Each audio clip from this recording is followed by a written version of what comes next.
Boa noite, senhores. O pessoal do MBL saiu em defesa do evolucionismo em podcast no Brasil. Isso aí é uma coisa que eu não esperava jamais, né? Ah, e eu comecei a assistir o vídeo porque me recomendaram. E, cara, quando o leigo se mete a defender algo que eles não entendem, é algo feio de se ver, viu? Mas eu acho que vai ser um vídeo interessante de se analisar, porque geralmente eu pego o pessoal mais, né, tecnicamente especialista, pirula e afins, então pegar um leigo aí vai ser diferente, vamos colocar dessa forma. Mas antes de eu começar a avaliar esse vídeo, eu queria comunicar que eu criei um canal de membros aí, com um valor simbólico de R$ 5, tá? Então, até se você é um cracudo que mora debaixo da ponte, você consegue certamente pagar R$ 5.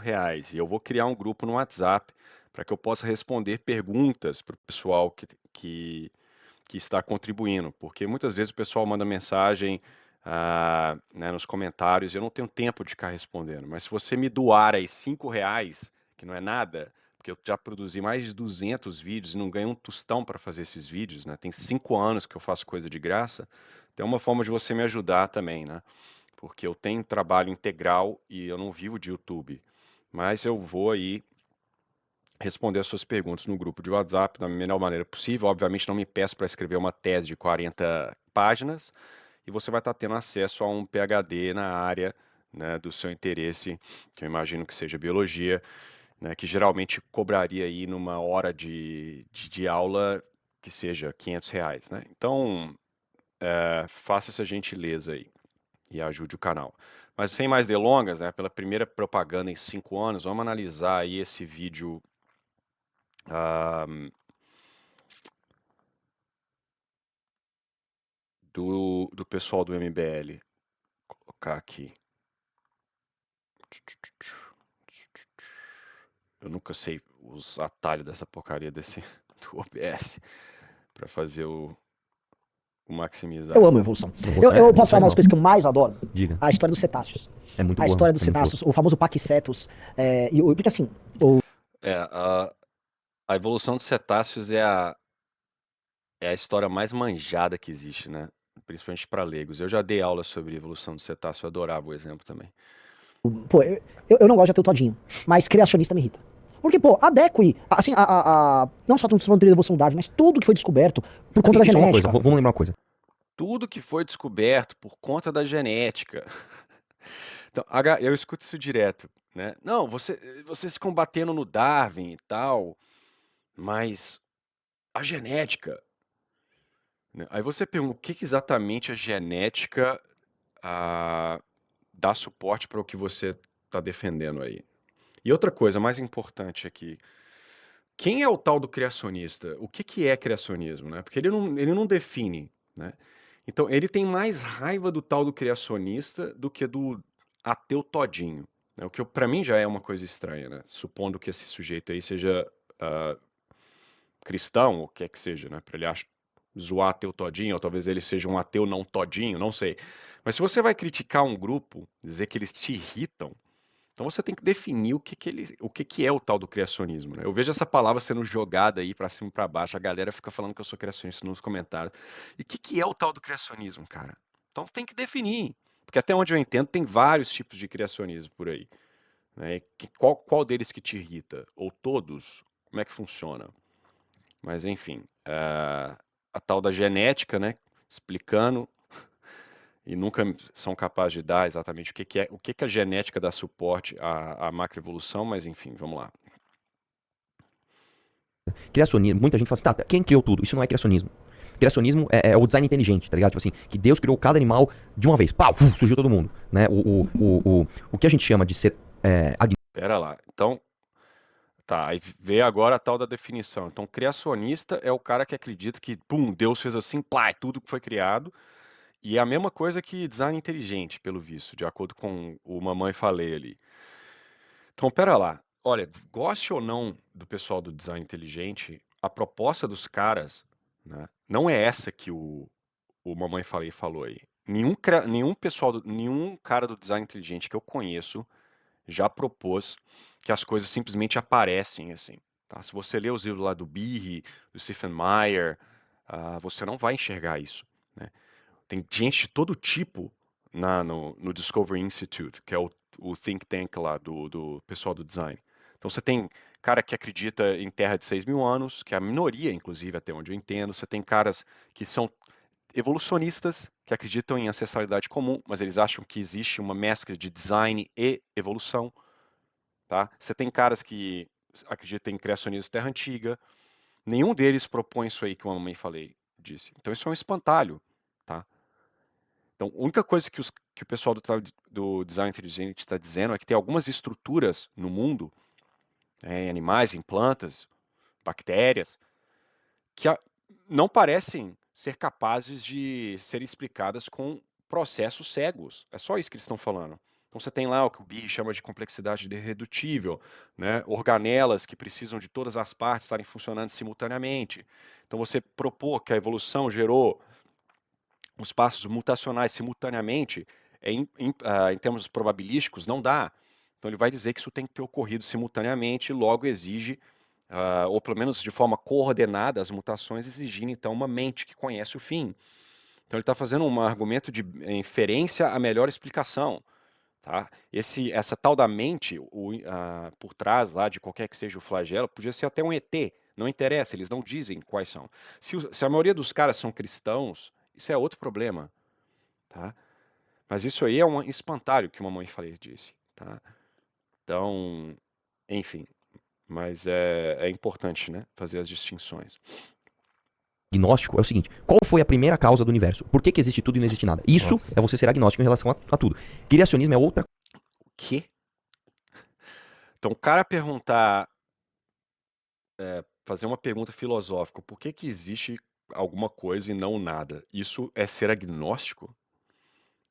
Eu achei que ser agnóstico era o cara que... É uma invenção, inclusive, do Thomas Huxley, tá? Isso é coisa do século XIX. Desculpa. Agnosticismo é uma palhaçada. O agnóstico é efetivamente um ateu. Não existe essa. Eu tenho dúvida se Deus existe ou não. Ou você acha que existe uma causa criadora, um Deus pessoal, ou você é ateu, cara. Esse papo de agnosticismo é conversinha pra boi dormir. Mas mesmo que você pegue a definição lá do Huxley, não tem nada a ver com você fazer uma pergunta filosófica. Por que tem coisas ao invés de nada? Isso não torna ninguém nada, isso é uma pergunta. Como você vai responder essa pergunta, aí sim, talvez você se encaixe em um grupo ou outro, né? Então, assim, foi um comentário sem sentido, né? Mas enfim, vamos lá. coisa. Mas enfim, só pra deixar claro isso daqui. Continuando. Mas assim, toda vez que vem a discussão da baleia, assim, eu achei que não existia mais a galera do criacionismo. E eles vêm lá, cara, Porque indignados. a Dizem, a baleia andava, a baleia tava na a baleia terra. tem pulmão, cara. Cara, assim, Pera lá. Esse vídeo vai demorar demais se continuar nesse nível. Então, pera lá. Então, o sujeito da direita lá, o tipo de criacionista que ele ainda não definiu, não sei quem que é essa galera, mas o tipo de adversário que ele já enfrentou, que leu, é o cara que fala, porque baleia anda e dá risada. Então você vê que claramente ele nunca leu uma literatura especializada, né? Isso, de novo, é um espantalho.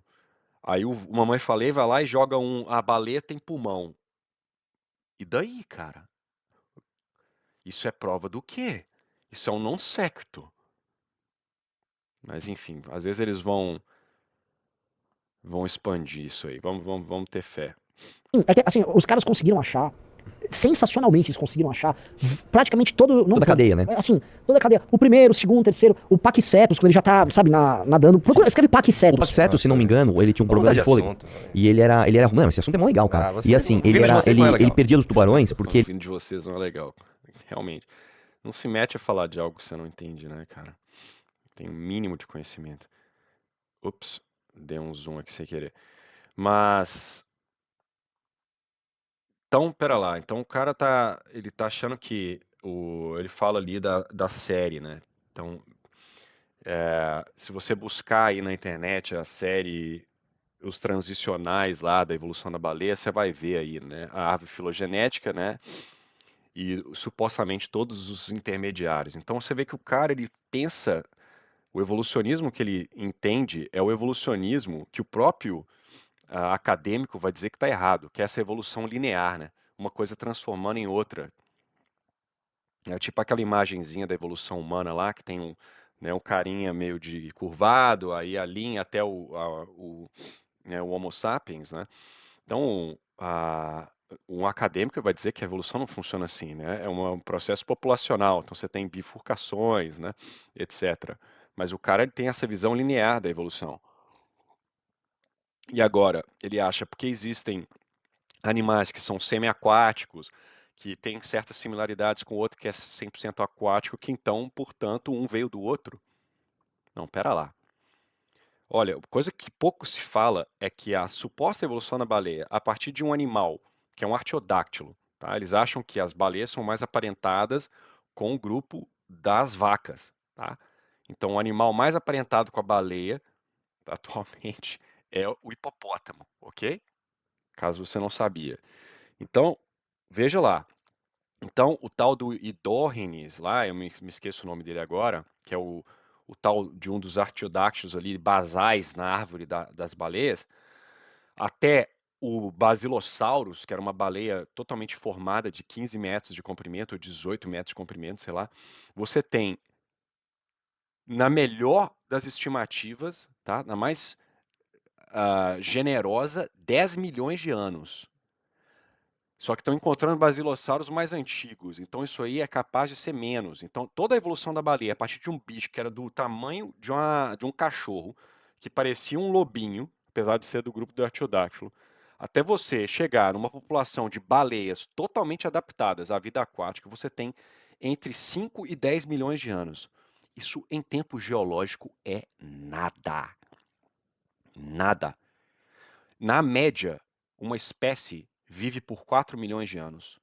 Então, ela aparecer no registro fóssil e ela extinguir 4 milhões de anos. Então, no intervalo de uma espécie, do intervalo de vida de uma ou duas espécies no máximo, você tem a transformação total de uma população de indivíduos que parecem lobos da família dos cervos, que tinham, sei lá, 50 centímetros de comprimento, em uma baleia totalmente adaptada à vida aquática. A baleia não é só você esticar o bicho e perder perna, não. Todo o sistema fisiológico da baleia, tudo na baleia é adaptado à vida aquática. Os rins das baleias são assombrosos, porque ela bebe água, né? Involuntariamente quando come, mas também às vezes bebe água sim. Vão dizer aí o pessoal aí de YouTube, vão dizer que não bebe, ela bebe sim um pouco de água e o rim dela é tão potente que consegue filtrar a água do mar, tá? A barbatana não é simplesmente perder perna. Toda a musculatura da barbatana traseira é completamente especializada. É totalmente diferente de qualquer musculatura de outro mamífero, tá? Da cauda. A barbatana é outra coisa completamente distinta. Todo organismo é completamente adaptado à vida aquática. Eles conseguem dormir na vertical. A forma com que os filhotes nascem é diferente em todos os mamíferos. Mamíferos geralmente nascem com o animal com a cabeça primeiro e depois as pernas. Na baleia vem a barbatana primeiro para o bichinho não afogar durante o nascimento. A fisiologia. Eles até têm um sistema de contracorrente no sangue para esfriar os testículos ou esquentar os testículos. Uma coisa desse tipo, mas uma troca de calor, assim, igual um radiador. Um negócio assombroso. Então, tudo isso daí, né, você transformar uma população em um animal, para um animal totalmente aquático, em 7 milhões de anos. Me diga qualquer pesquisador que sabe me descrever quais as mutações necessárias para transformar indivíduos terrestres no tamanho de cachorro, artiodátilos, em baleias. Como se deu, né, qual o pathway de cada mutação, qual a probabilidade disso ter ocorrido nesse intervalo de tempo? Calcule, use aí taxa de mutação benéfica, sem ser cumulativa, porque a mutação é cega, então você não está construindo algo de pouco em pouco, não há direção. Então me mostre, probabilisticamente, que você consegue transformar um no outro, né, as populações ao longo do tempo, durante os 7 milhões de anos. Me mostra um artigo que calculou isso daí. Aí o cara olha, bicho semiaquático, que tem similaridade, sei lá, no crânio e no ouvido com o bicho que é totalmente aquático. Ah, tá vendo? Isso provou evolução, porque eles estão conectados. Fóssil não fala, cara. Só porque tem bicho semiaquático que parece com outro que é aquático, não quer dizer que eles são aparentados, não, velho. Só porque tem lontra que é semiaquática não quer dizer que ela é aparentada com o peixe-boi que é aquático, não. Você tá entendendo? Só porque vai ter similaridades ali no crânio, isso não prova nada. Você tem que me mostrar o caminho mutacional, quantas mutações, e você tem que me mostrar que é matematicamente possível disso ter ocorrido em 7 milhões de anos, sem direcionamento. Me mostra um artigo, posta aqui nos comentários. Duvido. Então, é isso Ele aí. nadava mal, ele era mais pesado e ele tinha pouco fôlego. Então ele tentava ficar em água rasa. E aí ele fugia dos tubarões saindo da água, né? Cara, a baleia é um excelente exemplo da evolução. Como é que baleia daquele tamanho tem pulmão? Explica pra mim. Não, óbvio, isso é O que tem a ver o tamanho da baleia com ela ter pulmão? E o que isso tem a ver com provar a evolução? Então eu imagino que ele esteja achando que só porque é um mamífero, então, por ser aquático, ele evoluiu. Isso é pensamento circular, né? Então, assim, mamífero não pode ser aquático? Não entendo. Qual que é a lógica? Isso é um non-sector, assim, dos piores, né? Mas enfim, vamos lá. óbvio, ele é um mamífero que foi pra água. Aquele é um mamífero que foi pra água. Mamífero que foi pra água, tá vendo? Non sequitur. Mas enfim. E se adaptou demais e é um baita de um. Acho que é o maior animal do mundo. Então, pô, sabe. A baleia azul é a maior de todas. A segunda, se não me engano, é aquela que tem parece que ela tem um Cachalote? queijinho. Não é a cachalote, é que tem a cabeça quadrada, que eu acho mó bonita. Ela tem a boquinha pequenininha, que é a Moby Dick. Uhum. É, a baleia tem o O- segundo maior órgão reprodutor do mundo. É muito boa. Não, vamos lá. A primeira é a baleia azul, a terceira é a cachalote, se não me engano. A jubarte, a segunda é a jubarte, aquela que eu Não, acho mó é a bonita. Ela tem uns jubarte, riscos jubarte assim é embaixo. bem E ela tem as cracas. Que é aquele filtro. Não, a craca é um bicho que gruda na. Qual o gruda na nome pele daqueles filtros que elas têm na Qualquer boca? Um baleia. troço muito Mano, e feio. todo mundo acha que é mó de boa. Aquilo lá é duro e fedidaço. É o. Puta, como é o nome disso mesmo? Ela não tem isso. Quem tem isso é a baleia azul, aquela filtradora. Puta, cara. Não é filtrador, não. Mas enfim, ela faz isso. Inclusive, Ela as pega. baleias com dentes, né, as odoncetos, tem outra coisa que teria que evoluir em 7 milhões de anos é o sonar, né, que é uma maravilha tecnológica, assim, surreal, né? E todo o aparelho neurológico de você ter um sonar e conseguir interpretar isso aí, né? Então você tem que alterar o cérebro também, tá? Então, boa sorte, cara. Explicando aí quais as mutações, como fazer essas alterações e no intervalo de 7 milhões de anos. Calcula aí pra mim, por favor. Tô aguardando. Ela come krill. Esqueci o nome disso daí. Mas, cara, uma coisa impressionante da evolução, cara, que eu acho muito louca, é o seguinte: os répteis, cara. Você já parou pra pensar que o réptil é, na verdade, um anfíbio que criou, uma casca pra prole dele não desidratar. E uma pele muito espessa pra ele não ressecar? Mas quem criou? Que é isso, meu? Então, o réptil criou. Então, o réptil moldou sua própria evolução. Então, ele resolveu. Ele era um anfíbio, resolveu. Putz, eu preciso ficar fora d'água agora. Aí eu vou modificar os meus ovos. E vocês podem achar isso engraçado, os caras são leigos, você tá atacando leigo porque você não dá conta de atacar cara mais profissional, né? Bom, eu já respondi Pirula e essa turma, né? Mas se você lê os artigos publicados, principalmente que lidam com seleção natural, você vai ver essa mesma teleologia, tá? Essa intencionalidade no processo evolutivo. Eu li um paper recentemente na Nature Plants, Nature, a maior, depois da Science, a maior revista de publicação científica do mundo. Aí o cara me fala, né, que a evolução ela é inventiva. Você vê isso direto. A evolução encontrou soluções. Eu vou fazer um vídeo sobre isso, porque o que acontece é que o Darwin, quando ele escreve o Origem das Espécies, ele se baseia na seleção artificial. Então, quando ele desenvolve o conceito de seleção natural, ainda que ele esteja tentando, né, dizer que é um processo cego, que não há uma intencionalidade, que é um processo natural, como ele está se baseando em um processo que é uma causa inteligente, que é a seleção artificial, ele acaba transpondo isso daí para a natureza. Tá? O pessoal vai dizer que é uma metáfora, se fala de seleção atuar, modificar, é só uma forma de dizer, mas não é. Porque você cria um vício de linguagem que reflete e acaba afetando a forma com que você pensa a respeito do processo. E eles aí são o exemplo mais extremo, né? Que é de um leigo, que realmente enxerga como se a coisa fosse mudando a bel prazer. Mas você enxerga isso em artigo técnico. Quando o cara encontra um negócio que ele não sabe explicar, né? Porque é sempre olhando para o passado. Então tem uma prova empírica da coisa. Ele vê lá, de repente tem um bauplan de um organismo que é completamente diferente do outro. Ele tem que explicar isso de forma evolutiva, do ponto de vista mutacional de mecanismo, não faz sentido. Aí ele fala, a evolução encontrou formas de explorar o ambiente. Ou, igual o sujeito da Nature Plants, houve lá uma inventividade da evolução. Você fala assim, que é isso, cara? Isso publicado na Nature? Pode pegar qualquer artigo que você vai ver teleologia do começo ao fim. E eles vão te falar que não, é só modo de falar. Enfim. Então isso aí é o exemplo mais grave. Mas ocorre na literatura especializada também. Vamos lá que eu tô falando demais. Entendi. O réptil, ele tem aquele... Ele é um anfíbio endurecido, na prática. Exatamente. E o que é o dinossauro? O dinossauro é um réptil cujas pernas pararam de nascer assim e nasceram pra baixo. Nossa. Pega um jacaré, pega um calango. Tá. Você já reparou que as pernas deles nascem pro lado? Então ele tem uma extrema... Ele é um animal, ele é um réptil muito dependente de água. Tanto que pra ele andar, ele se arrasta, ele arrasta a parte do corpo no chão. O dinossauro não. O dinossauro, qual foi a grande evolução do dinossauro? Que é da onde vem a galinha.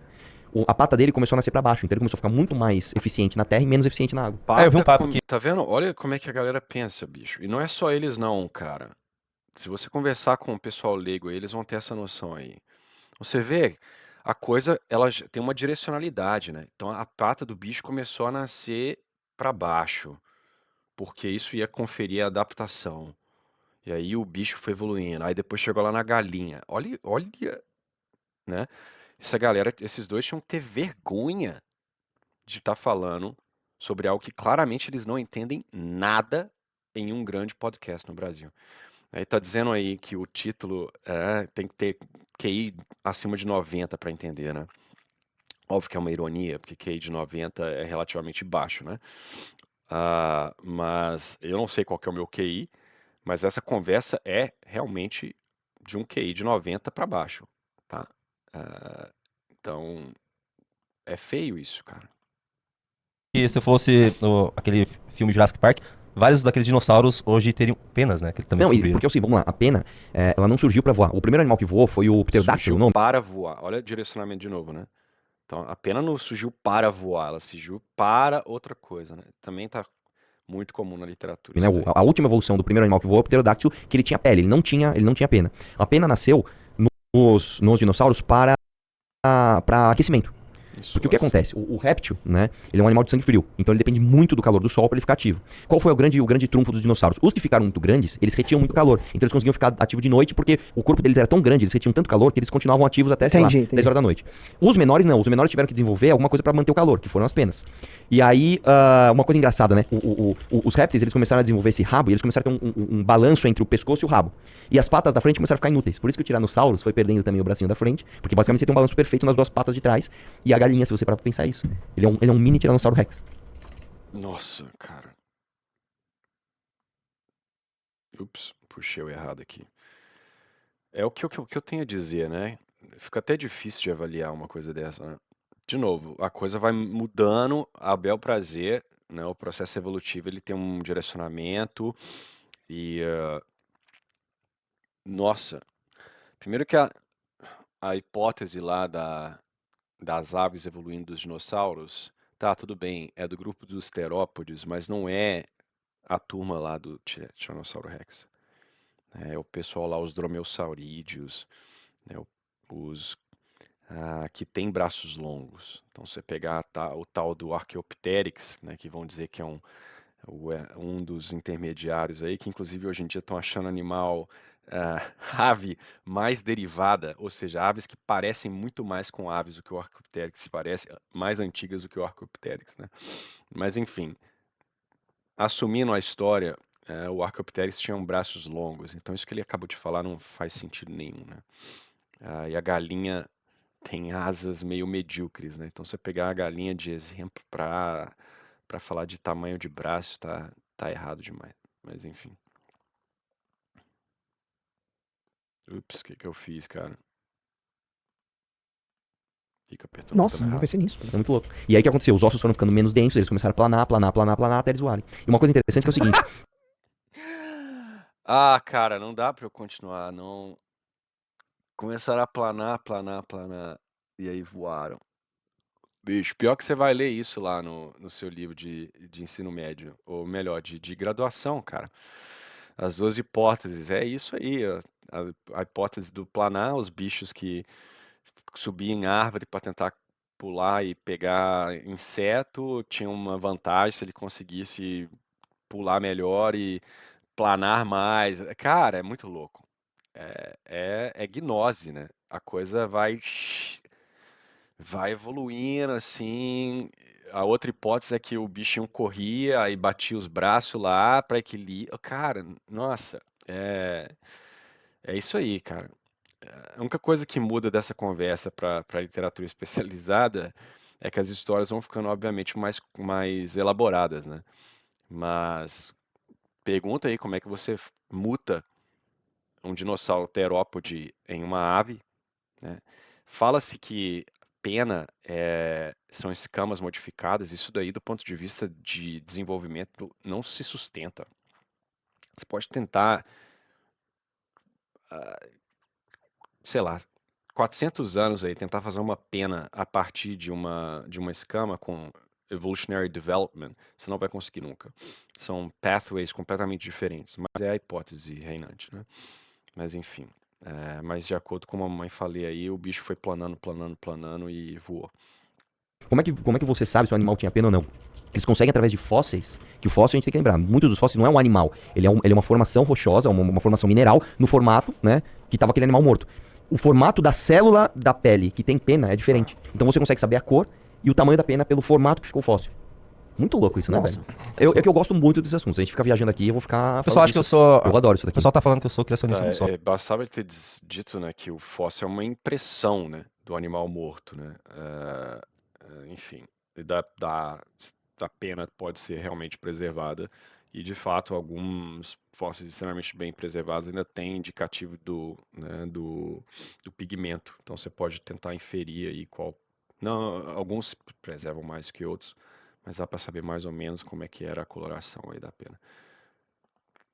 Ou não, eu gosto de tirar sarro e Verdade. provocar. Teoria evolutiva é sensacional. A biologia evolutiva, na verdade, é sensacional. Desculpa, só te cortando. Um dos caras que mais bate de frente com o tal do design inteligente é um cara chamado. Ele é um ateu todinho, vai. Não é tão todinho assim, mas ele é ateuzaço, militante. É o Richard Dawkins, né? E ele entrou nessa cruzada de mostrar as coisas, entre aspas, idiotas de um design inútil, né? Além das óbvias. Tipo assim, como é que você coloca o ânus do lado da vagina? Nossa. E não, eu não tô falando em termos de putaria, tô falando em termos reais. Se você se limpa no sentido errado, você pega uma infecção e morre. Parece Nossa. exatamente. Tá, Assim, mas enfim, vamos lá, o que ele fogo, fez? cara. É verdade, isso é verdade. Não, Arthur. Ok. Enfim, então é o velho papo aí do bad design, né? Mas aí se você fosse pedir pro Mamãe Falei desenvolver um homem, criar no laboratório algo anatomicamente mais eficiente do que um humano, ele não conseguiria fazer, não. E você vai pegar, provavelmente que se trata geralmente de um defeito, né, uma desordem. No caso dele aí, até o sujeito que ele descreve não sabe limpar a bunda, né? Porque, assim, é até cadê as feministas de plantão aí, né? Cadê as feministas de plantão aí pra dizer? Eu nunca tive uma infecção vaginal porque eu não sei limpar a bunda, né? Mas enfim, nossa, que assunto, nem sei. Perdoe-me os cristãos aí, porque isso foi extremamente imodesto. Ele Pra pegou. que esse exemplo, cara? Cara, porque isso é o que ele fala, e é verdade. Dane-se, Ele cara, pega, por exemplo, o exemplo pescoço ruim, de uma cara. Sei girafa. lá, fala do Ouve. esôfago e com o aparelho digestivo. Então, é o que eu vou falar agora. É. A girafa, o que acontece com a girafa? A girafa, ela foi alongando cada vez mais o seu pescoço para alcançar vegetações cada vez mais altas Para das árvores. alcançar, tá vendo? Olha o direcionamento aí do processo, né? Então, para alcançar, olha a teleologia aí, olha a coisa lamarquista aí, nem é darwinista, né? E existe um nervo, alguma coisa que, na verdade, ele dá a volta. É como se ele desse a volta aqui, nesse pescoço, e viesse pra cá. Se fosse uma coisa que buscasse, entre aspas, eficiência de uma forma inteligente, o nervo desviaria do pescoço. O que aconteceu? A girafa foi ficando cada vez com o pescoço maior e esse nervo foi acompanhando. Então ele é um nervo que dá uma baita de uma volta, vai lá em cima e volta. O nervo da laringe, isso daí. Um exemplo. É aquela coisa, né? Isso é apelo à ignorância, né? O sujeito. O ateu adora acusar o cristão de apelar à ignorância e escambau. Mas ele vê algo que ele acha que não tem função. Como isso é uma certa circularidade, né? Como ele quer que hajam estrutura, que exista estruturas que sejam ineficientes, ineficientes para, né, porque o processo evolutivo não procede ao acaso, principalmente por causa das mutações, escambau, não há direção. Então ele pula muito rápido em conclusões, né, que algo não funciona, não tem funcionabilidade. Para dizer, tá vendo? Ignora toda a girafa, né, que é um animal que tem uma estrutura mecânica extraordinária, né? Só para você ter que bombear sangue lá para cima, uma girafa tem 6 metros de comprimento, de altura. Tem toda uma estrutura fisiológica circulatória especializada para alcançar isso daí, né? Algo que você tentar imaginar como isso aí surgiria, algo que é, né, os processos intermediários provavelmente seriam algo extremamente ineficiente, mas você tem um animal extremamente adaptado para um estilo de vida extremamente específico, que exige uma mecânica específica de fluidos para jogar esse sangue lá para cima. Aí você fala, não, mas a laringe parece que não funciona para nada. Olha, deixa eu te falar, cara, na verdade descobriram que essa laringe, esse nervo da laringe, ele irriga não é a palavra correta, mas no inglês se fala meio que com isso, mas enfim, né? Ele inerva outras regiões nesse percurso. Então ele tem uma funcionalidade. Quer ver outro exemplo imbecil? Por décadas ficaram nos ensinando que o tal do DNA não codificante era lixo. É essa a mentalidade do indivíduo que pensa dessa forma. Então se ignorou o tal do DNA lixo, porque, né, se a evolução está procedendo sem direção, é óbvio que vai acumular gene que não funciona mais, pseudogene e lixo, que não, a seleção natural não consegue se livrar e blá blá blá. Então não vamos nem olhar o que está rolando aí nesse DNA. Porque faz sentido que 98% seja lixo. Hoje a gente sabe que esse DNA, ele não codifica proteína, mas ele codifica, por exemplo, microRNA, que é essencial para a expressão gênica. Então o tal do DNA lixo, ele é funcional, cara. E por décadas nós não estudamos isso daí por causa do preconceito desse argumento imbecil do bad design. Então ele tá pegando esse exemplo do Richard Dawkins aí, que é um exemplo já batido, cara, tá? Que é uma evidência de que a girafa foi crescendo o seu pescoço de forma desordenada. Né? E outra coisa, você sabia que quando a girafa vai beber água, ela tem um tempo pra beber água? Se ela tivesse crescendo de forma desordenada, mamãe falei, ela teria, de acordo com a própria teoria da seleção natural, ela teria sido selecionada contra, né? Então, se o animal fosse tão ineficiente assim, né, ao ponto de você chamar de desordenado, seja lá o que é um processo cego que é desordenado, né? Então, porque desordenado pressupõe uma ordem primeira, né? Isso que eu quis dizer. Mas enfim, então, se ela fosse tão desordenada assim, usando as suas palavras, então ela morreria e não deixaria os seus filhotes com a variante que inclusive é desordenada. Você concorda comigo?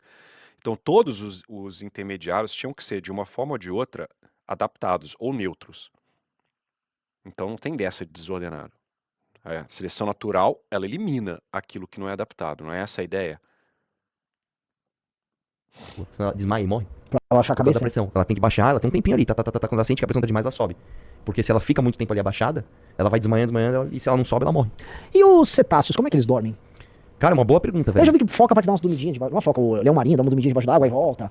Não, mas desse é uma É uma coisa. excelente de pergunta. vertical. Porque assim, eu não sei se baleia dorme. Algumas baleias dormem na vertical.